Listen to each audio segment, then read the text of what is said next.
Hola, ¿qué tal? Hoy nos metemos de cabeza en un pensador que, bueno, marcó un antes y un después, un peso pesado en serio, Immanuel Kant. Un gigante, ¿sí? Vamos a tratar de entender sus ideas sobre el derecho. Miren, para que se den una idea de la magnitud del tema. Uf. El propio Kant decía que preguntarle a un jurista ¿qué es el derecho? Es tan pero tan complicado como preguntarle a un lógico ¿qué es la verdad? Jaja, tal cual. Un quilombo bárbaro, digamos, para usar un término nuestro. Exacto. Porque claro, no se trata solamente de saber qué dicen las leyes acá en Argentina, o qué decían hace 50 años. Eso, bueno, eso es saber el derecho positivo, el quid sit juris, como dicen los libros. Lo que está escrito. Eso. Pero Kant va mucho más allá. Lo que a él le quema la cabeza es entender si esas leyes, las que sean, son justas. Ah, esa es la pregunta clave. Esa es la pregunta. Y para responder eso sostiene que no alcanza con mirar la experiencia, ¿viste? Con ver qué pasa en tribunales o qué dice la costumbre. No. Hay que buscar un criterio universal, algo que valga para todos en todo momento. ¿Y dónde lo encontramos?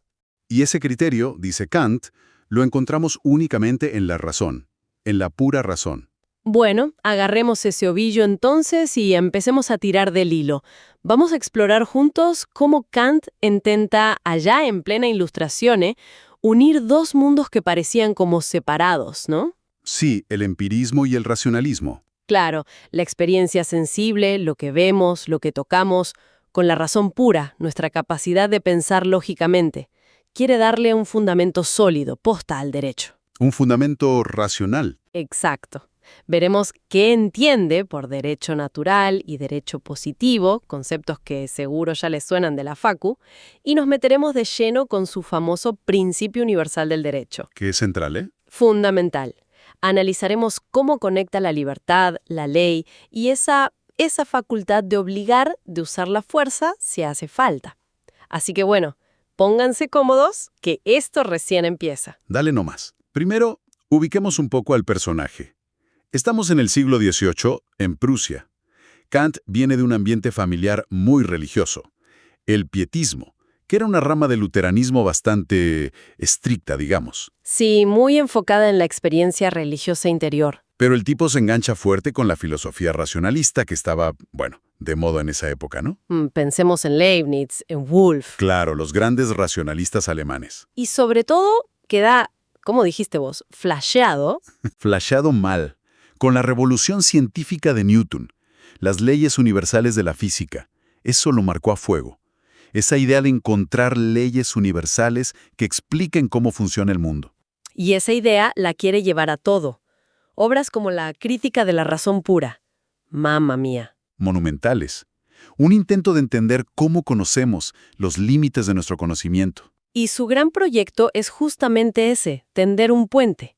Reconciliar el empirismo, que dice que el conocimiento viene de la experiencia, de los sentidos, lo que él llama fenómeno, Lo que se nos aparece. eso, con el racionalismo, que dice que el conocimiento viene de la razón, de las estructuras de nuestra mente que ordenan la experiencia con conceptos, con juicios.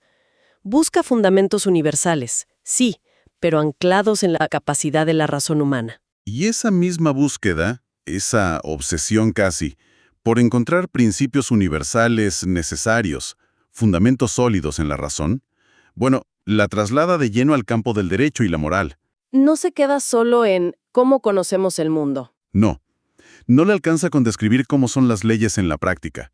Quiere saber cómo deberían ser para ser justas. Posta. Y por eso insiste tanto. Por eso insiste tanto en que para evaluar el derecho positivo, el que está escrito, el que aplican los jueces, el que sanciona el Congreso acá o en cualquier lado, necesitamos un parámetro que no surja de la mera conveniencia, ni de la voluntad del gobernante de turno, ni de la costumbre. Tiene que venir de otro lado. Tiene que ser a priori, dice él, o sea, independiente de la experiencia concreta, y tiene que provenir de la razón pura. Es una apuesta fuertísima por la capacidad de la razón no solo para conocer, sino también para guiar la acción humana. A ver si voy entendiendo bien. Kant define el derecho, lo que él llama jus en latín, como el conjunto de condiciones bajo las cuales el arbitrio de uno puede conciliarse con el arbitrio de otro, según una ley universal de libertad. Exacto. Una definición densa pero clara. Simplificando un poco, serían como las reglas del juego que permiten que mi libertad, tu libertad, la libertad de todos pueda coexistir sin que nos pisemos todo el tiempo. Tal cual. Que podamos ser libres juntos, digamos. Y recalca que se trata de leyes que pueden ser legisladas externamente. O sea, normas que regulan nuestras acciones hacia afuera, lo que hacemos y cómo eso afecta a los demás. Ahí está la clave de la diferencia con la moral. El derecho se enfoca en lo externo. Claro, a esto lo diferencia de las leyes de la moralidad, que son más internas, que apuntan a la intención, al deber por el deber mismo. Que es otro cantar, otro ámbito. Y habla del jurisconsulto. ¿Quién sería ese? El jurisconsulto es el experto en la ciencia del derecho positivo. El que sabe qué dicen las leyes vigentes, el Código Civil, el penal, el que conoce la lege lata. El técnico, digamos. El técnico, sí. Y la jurisprudencia sería la aplicación de esas leyes a los casos concretos. El laburo del día a día en tribunales, ¿viste? Resolver los casos aplicando la norma. Entendido. Y acá, ojo, acá viene una distinción clave para entender a Kant y que, me parece, para quienes estudian derecho es fundamental que les quede grabada a fuego. A ver. Una cosa es ser un jurisconsulto, un técnico brillante que se sabe el código de memoria y cómo aplicarlo. Eso es importantísimo, obvio. Es la jurisciencia, la ciencia del derecho positivo. Sin eso no hay abogacía. Claro, pero otra cosa muy, muy distinta es entender los principios de la justicia. Es preguntarse por el fundamento último de esas leyes. ¿Por qué son obligatorias? ¿Son justas? Eso ya es filosofía del derecho. Exactamente. Y para Kant, esos principios residen en la razón y forman parte de lo que tradicionalmente se llamó derecho natural, el jus naturae, aunque él le da una vuelta de tuerca racionalista, claro. Ya no es algo divino, cósmico. No, es racional puro. Y la frase esa que citan las fuentes es lapidaria, che. Dice algo así como que una ciencia del derecho puramente empírica, que solo describe lo que dicen las leyes, sin preguntarse por su justicia racional. ¿Qué sería? Sería como una cabeza que puede ser hermosa, pero que lamentablemente no tiene cerebro. Durísimo. Uf, fuerte. O sea, necesita esa base filosófica. Necesita ese fundamento racional para no ser pura arbitrariedad o simple técnica sin norte, ¿se entiende? Clarísimo. Entonces, si no alcanza con mirar las leyes escritas, con el código en la mano, ¿cómo cuernos sabemos si una ley es justa? ¿Cuál es la vara para medir eso? Bueno, Kant acá es tajante, ¿eh? Mirar solamente lo que dicen las leyes existentes, el quid sit juris, que es derecho acá y ahora, no sirve para determinar la justicia, no alcanza. ¿Qué hay que hacer entonces? Para encontrar el criterio general de lo justo y lo injusto, el justum et injustum, hay que abandonar el terreno de lo empírico, de lo que simplemente es, y buscar el origen de ese criterio en la sola razón. Hay que usar la cabeza, aplicar principios racionales que sean universales. O sea, la razón nos da la clave. Exacto. Y esto, pensarlo bien, es un giro copernicano en el pensamiento jurídico.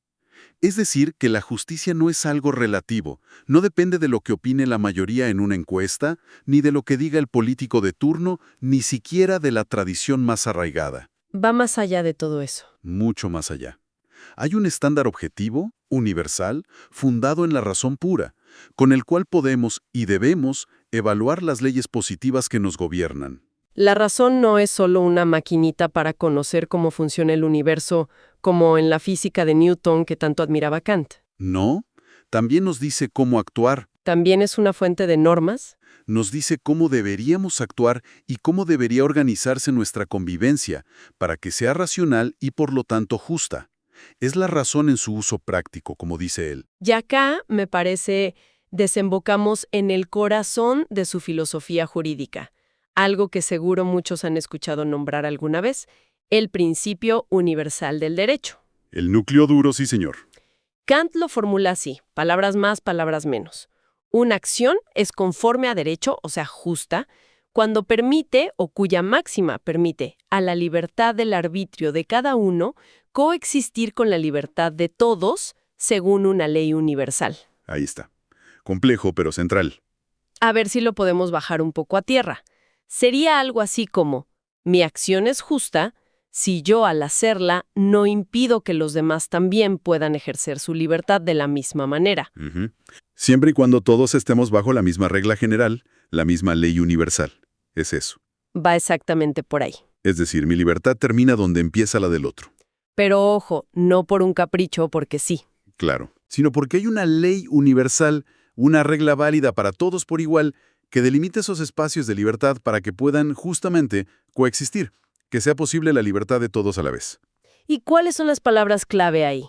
Las palabras clave son acción exterior, arbitrio, que es como la voluntad libre, la capacidad de elegir, coexistir y fundamental, ley universal. Acción exterior, eso es importante. Fundamental. Fíjate que Kant no se mete con las intenciones internas, con si sos buena o mala persona en el fondo de tu corazón. Al derecho, en sentido estricto, le importa la acción externa, Lo que haces. lo que haces concretamente y cómo eso impacta en la libertad de los demás. Tu máxima, que es como la regla subjetiva que guía tu acción, tu principio personal, solo importa en la medida en que, si se universalizara, si todos actuaran según esa máxima, permitiría o no la coexistencia de las libertades de todos. Entiendo. Y acá viene la gran diferencia con la moral que ya mencionamos. La moral sí se preocupa por la intención, por el deber interno, por actuar por respeto a la ley moral. ¿El derecho no tanto? El derecho, en cambio, se conforma con la legalidad externa. Le alcanza con que tu acción se ajuste a la ley universal, aunque lo hagas por miedo al castigo, por conveniencia o porque justo ese día te levantaste de buen humor. No le importa el por qué. No le importa el motivo interno. La ley universal del derecho, dice Kant, nos impone una obligación puramente externa. Limita nuestra libertad para hacer posible la libertad de todos, sí, pero no exige que adhiramos internamente a esa limitación por motivos morales. Alcanza con que la respetemos por fuera. Dame un ejemplo fácil. El ejemplo clásico, las normas de tránsito. El derecho exige que frenes en el semáforo rojo. Punto. No le importa si lo haces porque crees íntimamente que es lo correcto para la seguridad de todos, o si lo haces solo por miedo a la multa o a que te saquen puntos del registro.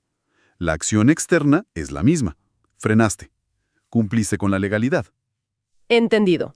El derecho regula la cáscara, la acción visible, digamos, no el corazón. Exacto. Regula la coexistencia externa de las libertades. Pero acá viene un punto que siempre genera debate, que a primera vista parece medio medio chocante, ¿no? Ajá, ¿cuál decís? Kant dice que el derecho está inseparablemente unido a la facultad de obligar, a la coacción. Ah, sí. El tema de la fuerza. Claro. O sea, el derecho, para ser derecho en serio, tiene que tener la posibilidad de usar la fuerza para hacerse cumplir. Suena fuerte. Suena fuerte. Sí, pero la lógica kantiana dentro de su sistema es impecable, che. Pensalo así. Si el derecho es el conjunto de condiciones que permiten la coexistencia de libertades bajo una ley universal, Sí. entonces cualquier acción que obstaculice esa coexistencia, que impida que mi libertad y la tuya convivan según esa ley, es una acción injusta. Lógico. Es un impedimento a la libertad según la ley universal.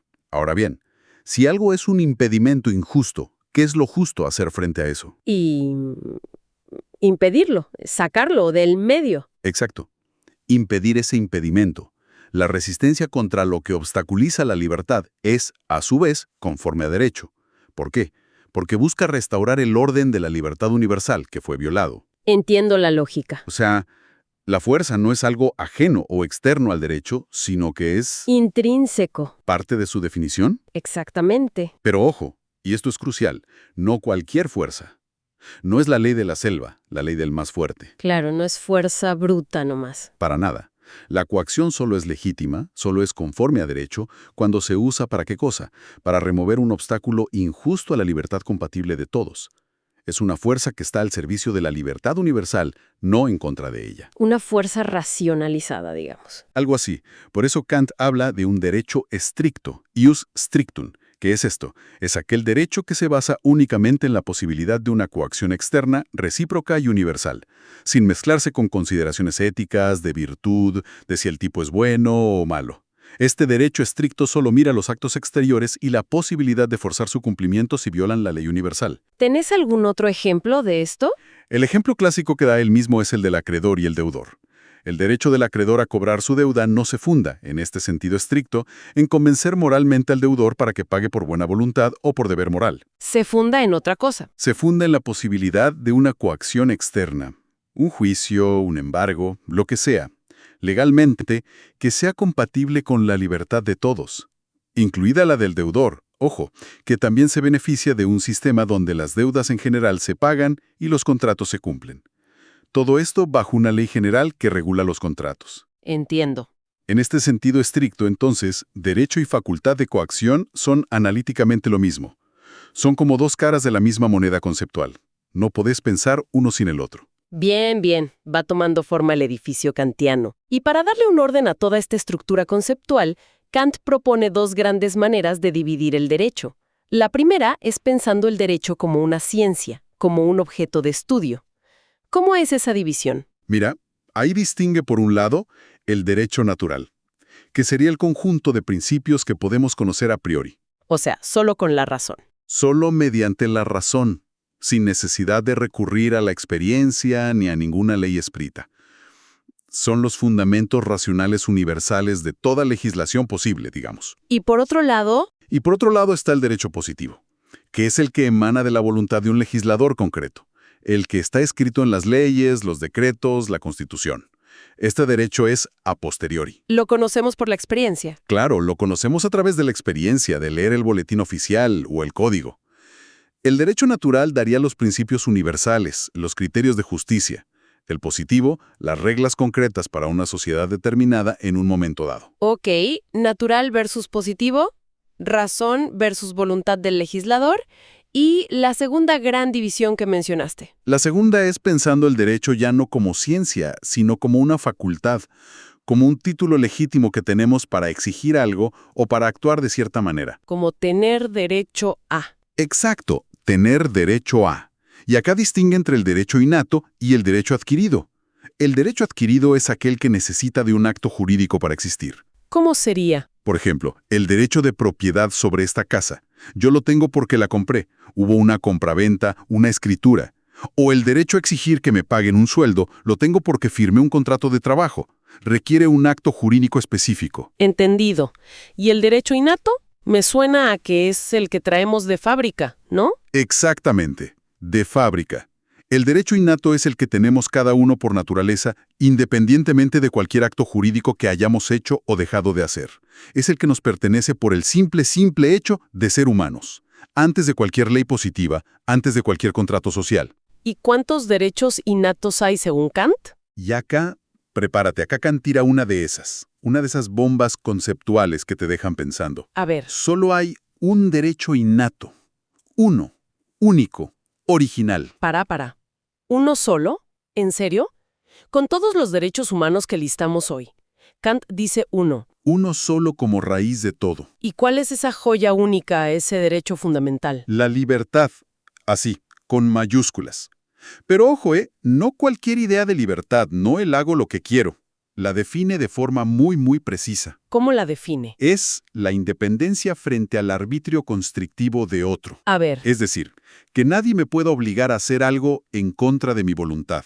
Que nadie pueda usarme como un simple medio para sus fines, a menos que yo lo haya consentido o que la ley universal, la misma para todos, lo exija por alguna razón justificada. independencia del mando ajeno. Exacto, pero le agrega una condición clave, la misma de siempre, en la medida en que puede coexistir con la libertad de cada otro según una ley universal. Vuelve la idea de la coexistencia. Siempre. Es la misma idea del principio universal, pero ahora formulada no como una regla de acción, sino como el derecho originario, fundamental, que poseemos por nuestra humanidad misma. No nos lo da el Estado, ni la sociedad. Lo tenemos por ser seres racionales y libres. Punto. Fascinante. O sea, ¿nacemos libres en ese sentido tan específico? Independientes del arbitrio de los demás siempre que nosotros respetemos esa misma independencia en ellos, bajo una regla común para todos. Tal cual. Es un derecho límite, si querés.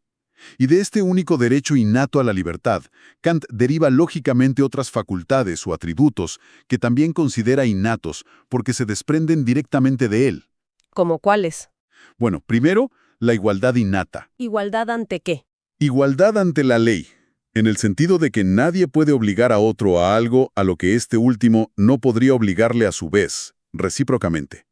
No hay jerarquías naturales que justifiquen una sumisión jurídica de unos sobre otros porque sí. Somos iguales en nuestra capacidad de ser sujetos de derecho, de tener derechos y obligaciones bajo esa ley universal. Ok, igualdad jurídica. ¿Qué más? Segundo, la cualidad de ser dueño de sí mismo. Ser sui juris, como decían los romanos. Ser nuestro propio amo. Exacto. No ser propiedad de nadie más. Tener capacidad jurídica para actuar, para contratar, para obligarnos por nosotros mismos. No ser un mero objeto. Bien. Tercero, Tercero, la cualidad de ser un hombre íntegro o irreprochable. Ser justis.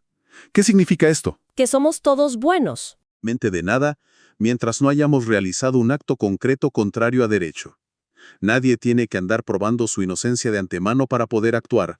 La carga de la prueba recae sobre quien acusa. La presunción de inocencia, un clásico. Exacto, pero fundada en esta idea de libertad innata. Y cuarto, Hay un cuarto. sí, la facultad de hacer a otros lo que en sí mismo no les disminuye lo suyo. ¿Cómo es eso? Es la base de la interacción social libre. Podemos interactuar, proponer contratos, comunicarnos, hacer nuestra vida, siempre y cuando no perjudiquemos los derechos ajenos, lo suyo de los otros, y si ellos a su vez no interfieren ilegítimamente con nosotros. Es la libertad de acción que no daña. O sea que la igualdad, ser dueño de uno mismo, la presunción de inocencia, la libertad de acción no perjudicial. Todo eso sale de la libertad innata. Para Kant, sí, no son derechos distintos, separados. Son como explicitaciones, como consecuencias lógicas directas de ese único derecho innato a la libertad entendida como independencia compatible universalmente. Y todo esto, insiste, fundado puramente en la razón, antes de cualquier ley positiva. Impresionante la estructura que arma. Sí, es un sistema muy coherente.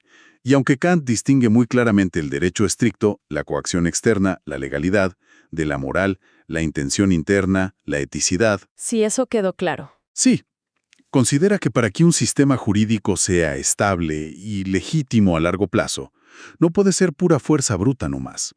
La obligación jurídica, para ser realmente reconocida y aceptada, debe tener también una cierta cualidad moral, un fundamento racional que permita su reconocimiento interno por parte de los ciudadanos como algo valioso, como algo más que una simple imposición.